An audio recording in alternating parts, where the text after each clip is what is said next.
नमस्कार दोस्तों, आप सभी हिंदी पारिवारिक कहानियाँ सुन रहे हैं। मैं उम्मीद करती हूँ कि आपको ये कहानियाँ पसंद आ रही हैं। तो प्लीज़ इस कहानी को लाइक और सब्सक्राइब ज़रूर करें और कहानी का पूरा मज़ा लेने के लिए इसे अंत तक ज़रूर सुनें। तो आइए सुनते हैं आज की कहानी, अपनी अपनी जिम्मेदारियाँ। उधर किचन में जूठे बर्तन मुंह बाएं देख रहे थे और उधर बाथरूम में पहाड़ से कपड़े पड़े थे। घर भी एकदम गंदा गंदा अस्त व्यस्त पड़ा हुआ था। समझ में ही नहीं आ रहा था आभा को कि काम किधर से शुरू करे और किधर से ख़त्म। कितनी बार कहा नवल से कि वॉशिंग मशीन ठीक करा दो, पर सुनते ही नहीं हैं। बाई भी जब तब छुट्टी मार जाती है, लगता है जैसे मुफ्त में काम कर रही हो। निकालती इसलिए नहीं उसे क्योंकि फिर दूसरी जल्दी मिलती ही नहीं है, और मिलती भी है तो उसके भी हजार नखरे होते हैं। बाई आज भी न आने को कहलवा गई तो क्या करे रीनी से, क्योंकि उससे कुछ काम कहना मतलब अपने सिर पर खुद ही हथौड़ा मार लेने जैसा है। जब भी आभा कहती अब बच्ची नहीं रही, कम से कम कुछ खाना बनाना तो सीख लो, काम आएगा, तो उसे डपटते हुए बीच में ही नवल बोल पड़ता, पुराने ज़माने से बात करना बंद करो। अरे आज लड़कियां चांद पर पहुंच गई हैं और तुम अभी भी चूल्हे चौके में ही अटकी हुई हो। मेरी बेटी कोई बड़ा काम करेगी, तुम्हारे जैसे ये घर के कामों में ही नहीं उलझी रहेगी, समझी तुम। उनकी बातों पर आभा चुप लगा जाती और वहीं रीनी और ढीठ बनती जाती। निर्मला से तो वैसे भी घर के कोई काम नहीं होते थे, तो उससे तो कुछ आशा करना ही बेकार था। नहीं नहीं, ऐसी बात नहीं कि अब उसका शरीर काम करना बंद कर चुका था, एकदम हट्टी कट्टी और स्वस्थ है अभी भी, परंतु अपने पूजा पाठ, धर्म, कर्म और हम उम्र सहेलियों से उसे वक्त ही कहाँ मिलता है जो वह आभा के कामों में हाथ बटाएगी। साफ कह दिया, बहुत संभाल चुकी हूँ घर गृहस्थी, अब धर्म कर्म में अपना जी लगाएगी, क्योंकि मरने के बाद तो वही काम आने वाला है। खैर जो जैसा करे। अब आभा ने तो बोलना ही छोड़ दिया था, क्योंकि बार बार उन्हीं बातों को दोहराना, शिकायतें करना, वो भी तब जब कोई सुनने वाला ही ना हो। तो इससे अच्छा तो यही लगा आभा को कि खामोश रह लिया जाए। इसलिए उसने खामोशी ओढ़कर घर बाहर की सारी जिम्मेदारियां अपने कंधों पर ले ली, लेकिन उस पर भी घर के लोगों को उससे कोई न कोई शिकायत लगी ही रहती थी, खास करके निर्मला। वो तो हमेशा बकबकाती रहती, आस पड़ोस से आभा की शिकायतें करती कि बहू कभी बेटी नहीं बन सकती। यही पास के शिव मंदिर से सटे अरविंद बाबा जी की कुटिया थी, वहाँ जो अपने चेले चटिये के साथ निवास करते थे। अच्छे अच्छे घरों की महिलाएं उनके चरणों में लौटकर अपना सौभाग्य मानती, और निर्मला भी बाबा से पूछे बिना वह एक काम नहीं करती थी। बाबा का वचन मतलब सत्य वचन होता था उनके लिए। आए दिन मंदिर में कोई न कोई उत्सव होता ही रहता था, कभी ठाकुर जी का जन्मोत्सव, कभी ब्याह, कभी यज्ञोपवीत, कभी झूला, कभी जल विहार, कभी कुछ तो कभी कुछ लगा ही रहता था। और इन अवसरों पर निर्मला भी खूब भेंट न्योछावर, पूजा चढ़ावा आदि करती रहती थी। मेहनत की कमाई यूं लूटे अच्छा तो नहीं लगता था, पर धर्म के मामले में कौन मुंह खोले, इसलिए आभा और नवल चुप ही रह जाते थे। वैसे भी धर्म संकट सबसे बड़ा संकट होता है, लेकिन आभा इन कर्मकांडों का हिस्सा कभी नहीं बनती और इसलिए निर्मला उससे क्षुब्ध रहा करती थी। गुस्सा तो आभा को तब आता जब निर्मला उस अरविंद बाबा जी को अपने घर पर प्रवचन, भजन, कीर्तन करवाने बुलाती थी। महीने में एक दो बार होता ही रहता था, लेकिन इन सब ढकोसलों से बच्चों की बड़ी पढ़ाई का हर्जा होता था और वहीं बात आभा से बर्दाश्त नहीं होती थी। इसलिए एक दिन आभा ने इस बात पर पुरजोर विरोध कर दिया और कहा कि कोई ज़रूरत नहीं है इन बाबाओं को घर बुलाने की, क्योंकि वह इन सब ढकोसलों में बिल्कुल भी विश्वास नहीं करती, उसे तो बस कर्म पर भरोसा है। नवल ने कुछ कहा तो नहीं, पर लगा आभा सही कह रही है। और वैसे भी घर में जवान लड़की है तो क्या ज़रूरत है माँ को इन्हें घर में बुलाने की। समझ गई निर्मला कि बेटा भी बहू की बात से सहमत है। कुछ कहा तो नहीं, पर भुनभुनाती हुई बोली, यहाँ लोग दूर दराज से बाबा के दर्शन करने आते हैं, पर इन अभागों को कौन समझाए यह बात। उधर कुछ दिनों में आभा की तबीयत अच्छी नहीं रह रही थी। कुछ थकान महसूस हो रही थी, सिर भी भारी भारी सा लग रहा था, हल्का सा बुखार भी रहने लगा था। खाने की इच्छा तो होती ही नहीं थी। ज़बरदस्ती से अगर कुछ खा भी ले तो पेट में दर्द होने लगता था और उल्टी भी होती। समझ में नहीं आ रहा था कि आखिर उसे क्या हो गया है।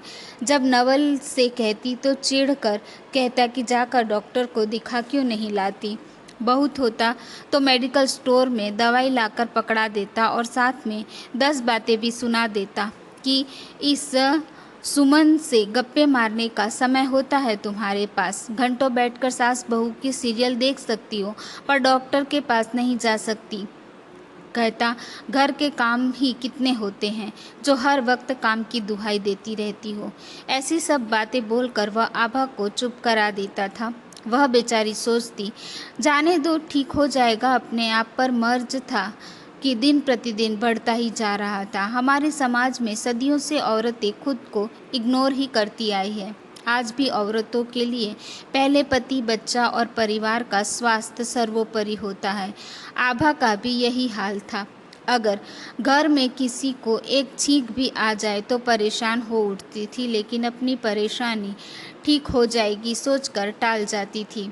उस दिन आभा का जी बहुत मचल रहा था। सिर में दर्द तो इतना कि लगा कि फट ही जाएगा। सोचा नवल ऑफिस से आ जाए तो उसे डॉक्टर के पास छोड़ देंगे और फिर वह दिखाकर वापस भी आ जाएगी। सुनिए जी, आप सिर्फ मुझे अस्पताल छोड़ दीजिए, मैं डॉक्टर को दिखाकर वापस आ जाऊंगी। नवल जो गाना गुनगुना कर अपनी टाई ठीक कर रहा था, आभा की बात सुनकर तमक पड़ा। बोला, पागल हो क्या? खुद मुझे देर हो रही है और तुम हो कि और देर करवाने की फिराक में लगी हुई हो। जाओ ना, खुद दिखा लाओ डॉक्टर को। वैसे भी जब देखो कोई ना कोई बीमारी लगी ही रहती है तुम्हें। अरे देखो अपना अपना भाई, मैंने सबका ठेका लेकर थोड़ी रखा है। एक तो कमा कर खिलाओ और फिर से सब लफड़े। नहीं होगा इतना मुझसे। बुनबुनाते हुए नवल ऑफिस के लिए निकल गए और ठिसुराई से आभा उसे देखती ही रह गई। लगा सबकी अरदास करे तो ठीक, लेकिन अपने बारे में कुछ बोले तो कैसे नवल खींच उठता था। औरत की यही तो दशा है, सबके लिए सोचती है, लेकिन जब किसी को उसके लिए करना पड़ता है तो वे उकताने लगते हैं। बेचारी आभा अपने दर्द को दरकिनारा कर फिर घर के कामों में जुट जाती थी। रात में आभा को बड़ी बेचैनी होने लगी। गर्म पानी के सेक से तो बाम लगा लेने से पेट दर्द, सिर दर्द तो कुछ ठीक हो जाता था, लेकिन सूखी खांसी बड़ी ही परेशान करती थी। बुखार था सो अलग, कमजोरी से उठने का मन ही नहीं लग रहा था कोई पानी पिला दे। इसलिए नवल को उठाया, लेकिन कैसे झल्लाते हुए उसने पानी दिया वह वही जानती है। बेचैनी के मारे फिर पूरी रात उसे नींद नहीं आई। सारा बदन दर्द के मारे टूटा जा रहा था, मगर कहे तो किससे। सुबह किसी तरह उठी, चाय नाश्ता बनाया, नवल को ऑफिस भेजकर किचन का बाकी काम भी समेट ही रही थी कि एकदम से उसे चक्कर आ गए और वो वहीं धड़ाम से गिर पड़ी। तो वो वक्त पर सुमन वहां पहुंच गई और उसे डॉक्टर के पास ले गई, वरना जाने क्या अनर्थ हो जाता। अस्पताल से ही रीनी ने अपने पापा को फ़ोन करके बताया कि उसकी माँ बेहोश हो गई है और वह जल्दी से अस्पताल पहुंच जाए। आगन फागन से ही नवल वहां पहुंच गया। जांच कर डॉक्टर ने बताया कि आभा को हेपेटाइटिस बी हुआ है और उसे अस्पताल में भर्ती करना पड़ेगा। सुनकर तो जैसे नवल को चक्कर ही आ गए। लगा अब घर कैसे चलेगा। आभा इतनी बीमार है, इसकी उसे जरा भी परवाह नहीं थी। चिंता होने लगी कि घर कैसे चलेगा। बोलो कैसा इंसान है ये। रीनी को घर भेजकर वह आभा के पास ही रुका। सोचने लगा बैठे बिठाए यह कौन सी मुसीबत आ पड़ी। अब घर बाहर के काम कौन करेगा। उल्टी आभा पर ही गुस्सा करने लगा कि अगर खुद पर ध्यान देती तो यह मुसीबत कभी ना आती। अब क्या करेगी वो। घर, ऑफिस, अस्पताल के चक्कर में तो मर ही जाएगा वह। वहाँ जाकर पैसे जमा करके आइए पहले। जब उस नर्स ने कहा तो नवल का ध्यान टूटा। लगा अब 4-6 हफ्ते का चक्कर तो लगा ही जाएगा, क्योंकि डॉक्टर कह रहा था कि इलाज में वक्त लगेगा। सोच सोचकर नवल का माथा घूम रहा था, जो आभा से छुपी न रह सकी। समझ में नहीं आ रहा था नवल पर कैसी मुसीबत आ पड़ी है। घर बाहर सब कैसे मैनेज होगा। अगर जल्दी अस्पताल से छुट्टी मिल जाए तो अच्छा है। बेचारी को अब भी नवल की ही फिक्र हो रही थी और वो मन ही मन आभा को ही कोसे जा रहा था, जैसे उसने खुद बीमारी को बुलाया हो। भाई आ जाओ, मुझे तुम्हारे साथ की ज़रूरत है। अरे वो बेचारी तो खुद दर्द से तड़प रही थी, लेकिन फिर भी नवल का मुंह देखे जा रही थी। अब भी उसे घर की ही चिंता लगी थी कि वहाँ सब कैसे होगा। सुनिए जी, सुमन है मेरे पास, तो आप घर जाइए, वहाँ भी सब परेशान हो रहे होंगे। जल्द ही ठीक हो जाऊंगी, आप चिंता मत कीजिए, दर्द से कराते हुए आभा ने कहा। मगर नवल उसकी बातों पर ऐसा झल्ला उठा कि पूछो मत। मुंह बनाते हुए बोला, क्या चिंता न करूं। हाँ, अगर तुम खुद का ध्यान रखती तो आज ये दिन न आया होता। लेकिन वह भूल गई कि एक वही है जो घर में सबका ध्यान रखती है। घर बाहर के काम से लेकर सबकी छोटी बड़ी ज़रूरतों तक की जिम्मेदारी उसी की है, तो वहाँ बेचारी को समय मिलता ही कहाँ है जो अपना ध्यान रखे। आभा के अस्पताल में रहने से हफ्ते भर में ही घर की हालात बिगड़ने लगी। इधर नवल ऑफिस और अस्पताल के चक्कर में पीस रहा था और उधर रीनी और निर्मला घर के कामों को लेकर उलझ पड़ी। सोनू भी अपनी मनमानी करने लगा था। आभा थी जो डांट डपट कर उसे पढ़ने बिठा दिया करती थी, लेकिन उसके न रहने पर वह एकदम लफंडर हो गया था। दिन भर दोस्तों के साथ उड़ता फिरता, जब पूछो तो सोनू घर पर नहीं है सुनने को मिलता और नवल का माथा गर्म हो जाता। लेकिन किसे किसे देखे वो। घर की स्थिति एकदम डामाडोल होने लगी थी। समझ में नहीं आ रहा था कि अब कैसे क्या होगा। तभी सुमन आकर बोली कि उसका पति 15 दिन के लिए ऑफिस के काम से बाहर जा रहा है, तो आज रात से वह आभा के पास रुक जाया करेगी। सुनकर नवल को थोड़ी राहत मिली, क्योंकि वह कई दिनों से ठीक से सोया भी नहीं था। लगा जिस सुमन को वह चुगलखोर औरत कहकर संबोधित करता था, उसे देखते ही उसे चिढ़ होने लगती थी। आज वही सुमन उसके काम आ रही है। एक वही थी जो आभा के पास जाकर बैठती थी। जब नवल ऑफिस में होता तब अस्पताल में प्रकार प्रकार के बीमारों को देख वैसे भी नवल का मन हदमदाने लगता था। लगता कैसे कर वहाँ से निकले जल्दी। सच में अगर सुमन न होती तो कैसे क्या करता नवल। आभा के लिए सुबह का चाय नाश्ता, दोपहर का खाना ज़्यादातर वही तो बना रहा था। अपनी करनी पर पछतावा हो रहा था उसे। मन ही मन वह सुमन का शुक्रगुजार होने लगा। नवल को अब आभा की चिंता सताने लगी थी, क्योंकि डॉक्टर कह रहा था कि अब हेपेटाइटिस बीमारी लंबे समय तक रहे तो लीवर काम करना बंद कर सकता है, या फिर कैंसर या घाव हो सकते हैं। कहीं आभा को ऐसा कुछ तो नहीं हो गया है ना। बिछावन पर पड़े पड़े ही वह सोचने लगा। चिंता के मारे उसे नींद भी नहीं आ रही थी। फिर जाने कब उसे नींद आई। जैसे ही नवल अस्पताल पहुंचा, देखा आभा का मृत शरीर स्ट्रेचर पर पड़ा हुआ था और दोनों बच्चे खड़े बिलख रहे थे। निर्मला भी एक कोने में दुबकी सिसक रही थी कि वह कहकर कि उसके मरने की उम्र थी, फिर आभा क्यों चली गई। उधर सुमन उसे धुतकार रही थी कि वही आभा की मौत की जिम्मेदार है, उसी ने उसकी जान ली है। कहती रही तबीयत ठीक नहीं है, दिखा दो डॉक्टर को, पर अंठाता रहा। लो देखो मर गई ना, मौज करो अब। अचानक से हवा का झोंका आया और खिड़की का पल्ला धड़ाम से बंद हो गया। घबरा कर नवल उठ बैठा। देखा तो वहाँ कोई न था सिवाय उसके। ओह, तो ये सपना था। अपने दिल पर हाथ रख कर नवल ने एक गहरी सांस ली और एकदम से उसे आभा की याद सताने लगी। मन हुआ फ़ोन कर ले, पर लगा नहीं, अस्पताल है। लेकिन आभा को लेकर उसके मन में बुरे बुरे विचार आने लगे। ऐसा ही होता है, मुसीबत के वक्त नकारात्मक बातें दिमाग में घर कर लेती हैं। चाह कर भी इंसान अच्छी बातें सोच नहीं सकता। घबराहट के मारे वह पसीने से लथपथ हो गई। प्यास के मारे गला भी सूखने लगा। देखा तो खाली जग पड़ा हुआ था। आभा थी तो रोज पानी भरकर रख दिया करती थी। वो फ़ोन पर किसी से कह रही थी, अरे समझो पापा घर पर ही है तो कैसे आऊँ। उधर से भी उसने कुछ बोला तो रीनी कहने लगी, कहा ना नहीं आ सकती, अब फ़ोन रखो, कोई सुन लेगा। हाँ हाँ, कल देखूंगी, आती हूँ। रीनी, नवल जोर से चीखा और उसके हाथ से फ़ोन खींचकर अभी कुछ बोलता कि उधर से फ़ोन काट दिया गया।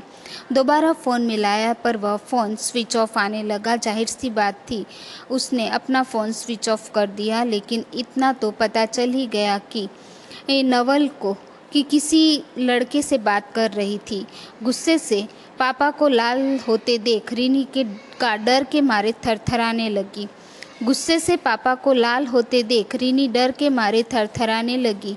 किससे बात कर रही थी तुम? कौन था ये लड़का? नवल ने फटकार लगाते हुए पूछा। कौन लड़का? कोई तो नहीं है पापा। रीनी साफ झूठ बोल गई। चुप, एकदम चुप, झूठ मत बोलना।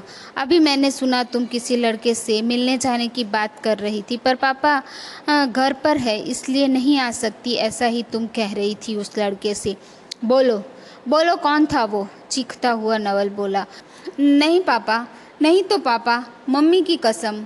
घबराहट से उसने आभा की कसम खा ली, जिससे नवल और तिलमिला उठा, क्योंकि अभी अभी उसने आभा के बारे में कितना गंदा सपना देखा था। और जब रीनी ने उसकी कसम खाई तो वह डर गया। एक जोर का तमाचा उसके गाल पर मारा और बोला, शर्म नहीं आती तुम्हें अपनी माँ की झूठी कसम खाते हुए? एक तो वह अस्पताल में वैसे ही बीमार पड़ी है और ऊपर से खबरदार जो आज के बाद बिना पूछे घर से कदम बाहर निकाला तो। नवल का गुस्सा देख आज रीनी भी समझ गई। माँ ने तो समझा कर छोड़ दिया, पर पापा तो जान ही ले लेंगे उसकी, क्योंकि नवल का गुस्सा तो अच्छे से जानती थी। प्यार जितनी गहराई से करता था अपने बच्चों को, ज़रूरत पड़ने पर उनकी खाल भी उतार सकता है वो।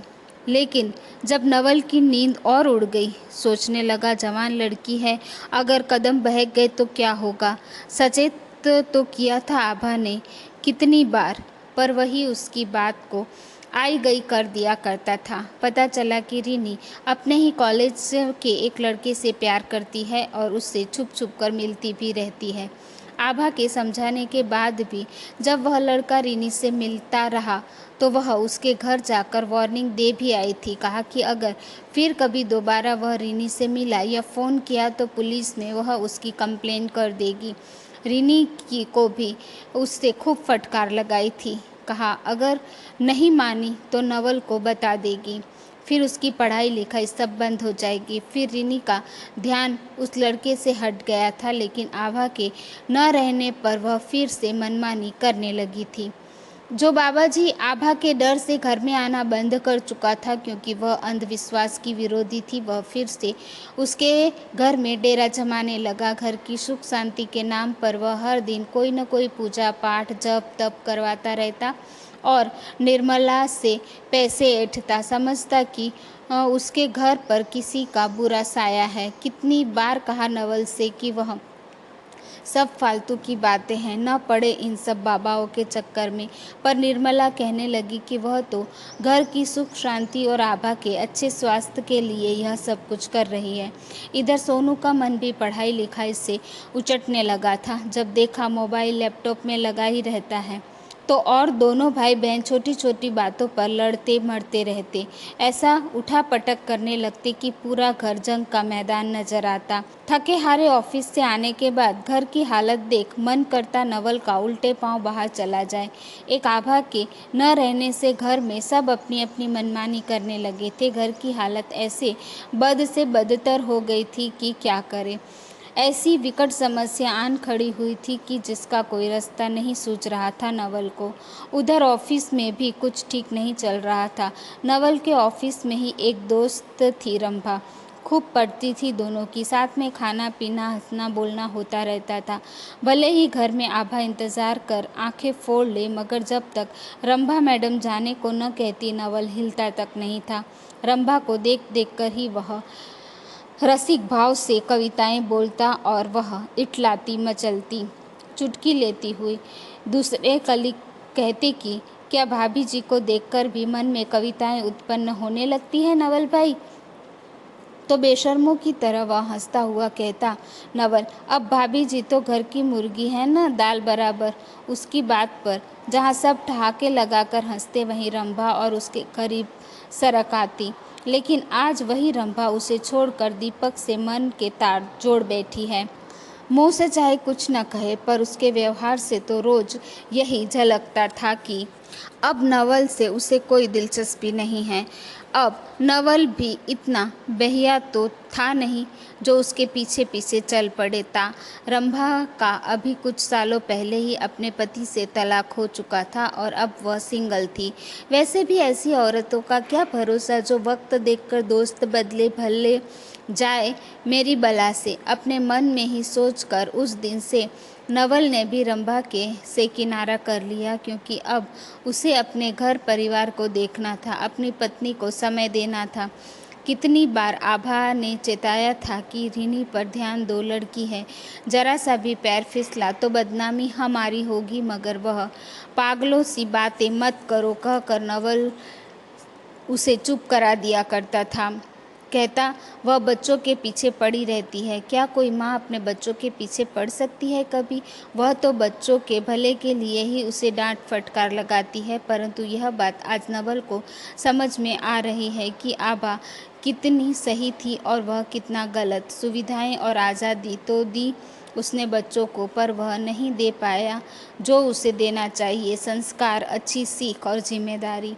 पूछने पर डॉक्टर ने बताया कि अब आभा पहले से काफ़ी बेहतर है और 2-4 दिन में उसे अस्पताल से छुट्टी दे दी जाएगी।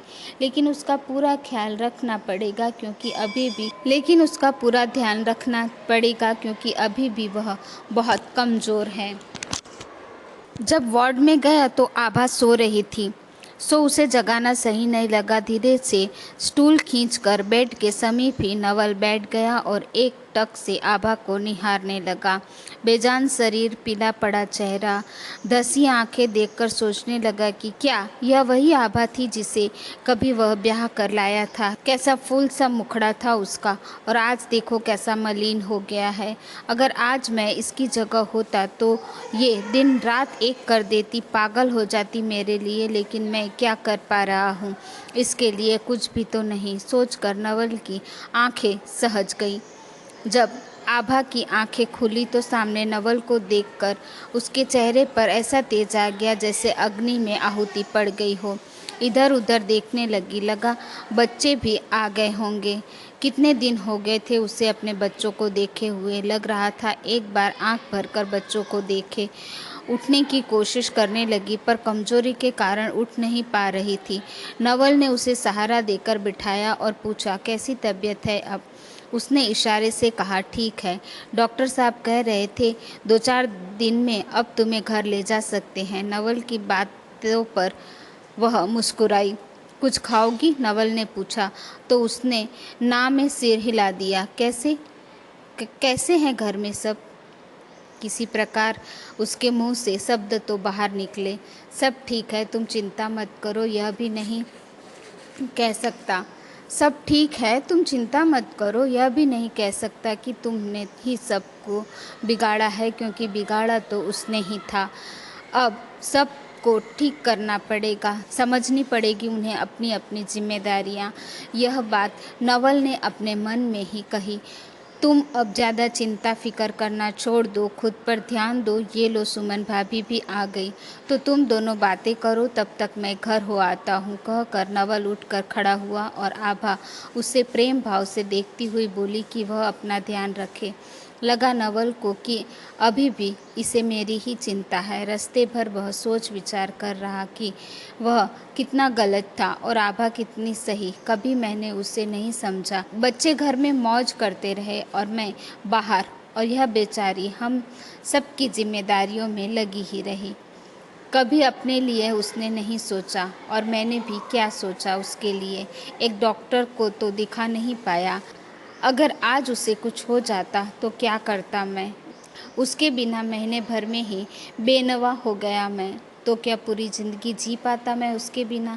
बेटा बेटी जिसे मैं जान से बढ़कर प्यार करता हूँ, उसके सामने आभा को कभी अहमियत नहीं दी। वही बच्चे एक गिलास पानी चाय मांगने पर चिढ़ उठते हैं। देख लिया मैंने सबको और समझ भी लिया। वो रंभा जो मेरी जेबें खाली करवाती रहती थी, उसे भी देख लिया। कैसे मुंह फेर लिया उसने मुझसे। चलो अच्छा ही है। वो कहते हैं ना कि जो होता है अच्छे के लिए ही होता है। यही सब सोचते हुए वह कब घर पहुंच गया पता ही नहीं चला। देखा तो रीना बड़े मज़े से झूला झूलती हुई किसी के साथ फ़ोन पर बातें करने में मशगूल थी। सोनू कमरे में बैठा हमेशा की तरह लैपटॉप चला रहा था और निर्मला बाबा जी के आवाभगत में लगी हुई थी। नवल को देखते ही सबकी सिट्टी पिट्टी गुम हो गई और बाबा जी तो तुरंत वहाँ से रफू चक्कर हो गए, क्योंकि पहले ही नवल ने उन्हें चेता दिया था कि बाबा को अब मैं इस घर पर न बुलाया करो। उस दिन तो वह चुप रह गया, लेकिन आज लगता है आभा एकदम सही थी। ये ढोंगी बाबा लोगों को बरगला कर सिर्फ उनसे पैसे ऐंठते हैं और कुछ नहीं। बाबाओं के कारनामे सुन सुन कर तो अब बाबा पर से विश्वास ही उठ गया है, लेकिन अभी भी निर्मला जैसे कुछ लोग हैं जो बाबा के चरणों में लौट जाने के लिए तत्पर रहते हैं।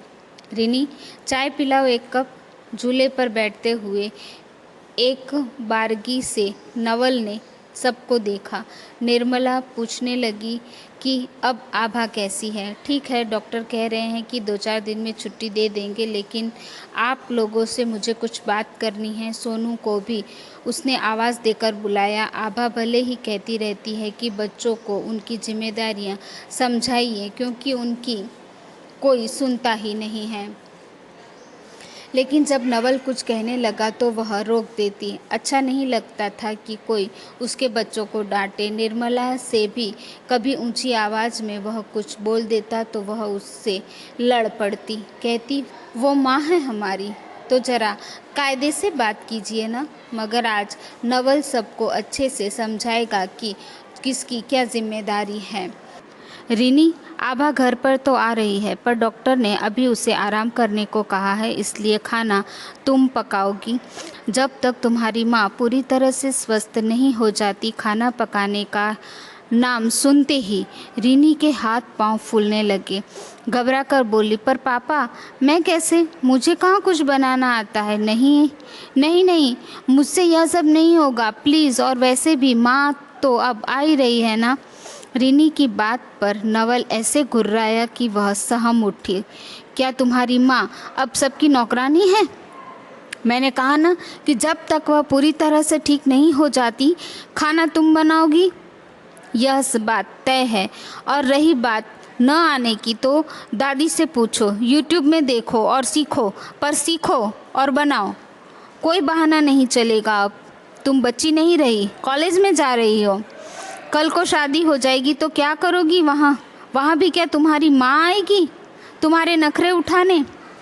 समझ गई रिनी कि अब वह नहीं बचने वाली। काम तो करना ही पड़ेगा, इसलिए सिर झुकाकर उसे नवल के फैसले को स्वीकार करना ही पड़ा। रिनी के बाद नवल ने सोनू को ऐसे घूर कर देखा, बेचारा डर के मारे अपने आप में ही सिकुड़ने लगा। कहा भी गया है, सामने वाले को पहले अपने हाव भाव से डराओ ताकि उसकी आधी हिम्मत वैसे ही पस्त हो जाए जैसे कि सोनू हो गया। क्यों? अगले महीने से तुम्हारी परीक्षा शुरू होने वाली है ना, तो पढ़ाई क्या तुम्हारा बाप करेगा? हाँ, पढ़ाई छोड़कर दोस्तों के साथ चैटिंग करने में लगे रहते हो। क्या इसलिए मैंने तुम्हें लैपटॉप खरीद कर दिया है? जिंदगी भर का ठेका नहीं ले रखा है तुम्हें मैंने तुम सबका, समझे? कड़क कड़कती आवाज़ में जब नवल ने कहा तो सोनू भी पापा जी, जी पापा जी, जी पापा जी करने लगा। समझ में आ गई नवल को कि प्यार के साथ साथ बच्चों के साथ सख्ती भी ज़रूरी होती है। पढ़ाई के अलावा आज से बाहर के सारे काम जैसे दूध, फल, साग सब्जी लाना, आटा पिसवाना आदि जो भी घर से जुड़े काम हैं वह सब तुम करोगे, और हाँ, अपने कपड़े भी तुम खुद धोगे, समझ गए? नवल की सख्त आवाज़ से दोनों बच्चों की तो दिग्गी बंद हो गई। और माँ, आप ये बाबा जी को घर में बुलाना बंद कीजिए। कितनी बार आभा ने आपको समझाया, लेकिन आप हैं कि सुनती ही नहीं। आप घर में बड़ी हैं, कम से कम इतना तो ध्यान रख ही लिया कीजिए कि बच्चे क्या कर रहे हैं, कहाँ जा रहे हैं, घर पर है भी या नहीं, घर में कौन आया कौन गया, क्या ये सब ध्यान रखने की जिम्मेदारी आपकी नहीं बनती? आप ही बताइए, एक अकेला इंसान आखिर कितना काम करेगा? मैं तो सुबह से 8 बजे से ऑफिस के लिए निकल जाता हूँ, तो मैं क्या कर सकता हूँ? प्यार से ही, पर निर्मला को भी नवल ने उनकी जिम्मेदारी अच्छे से समझा दी। महीने भर बाद जब आभा घर पहुंची तब उसने सब कुछ बदला बदला सा देखा। क्या सोचा था उसने, और उसके बिना घर की क्या स्थिति हो गई होगी। और यहाँ तो सब अलग ही था। सब कमरों में सलीके से चादर बिछी हुई थी, हॉल में भी एकदम करीने से सजा हुआ था, किचन भी एकदम साफ सुथरा और व्यवस्थित था, खाने की बड़ी अच्छी खुशबू भी आ रही थी, पूरा घर जग लग रहा था। विश्वास ही नहीं हुआ आभा को कि यह उसका घर है। क्या देख रही हो आभा, ये तुम्हारा ही घर है और ये सब माँ और बच्चों ने मिलकर किया है, नवल ने मुस्कुराते हुए कहा। माँ को देखते दोनों बच्चे आकर उससे लिपट गए और निर्मला ने भी बहू को अपने सीने से लगा लिया। यह सब अप्रत्याशित था आभा के लिए, क्योंकि उसने तो सपने में भी नहीं सोचा था कि ऐसा सब होगा। रात को बड़ी सुकून से नींद आई आभा को। जैसे ही वो उठने लगी नवल ने हाथ पकड़ लिया और कहा, आज से सुबह की चाय ये बंदा बनाएगा आपके लिए। कहकर वह उठने ही लगा कि लड़खड़ा गया। नहीं नहीं, घबराओ नहीं, मैं ठीक हूँ, और अगर कभी ठोकर खाकर गिर भी जाऊँ तो तुम हो न, संभाल लेना, नवल ने कहा। तो आभा को हंसी आ गई। वर्षों बाद आभा के चेहरे पर फूल सी खिलखिलाहट हंसी देखकर नवल भी मुस्कुरा उठा।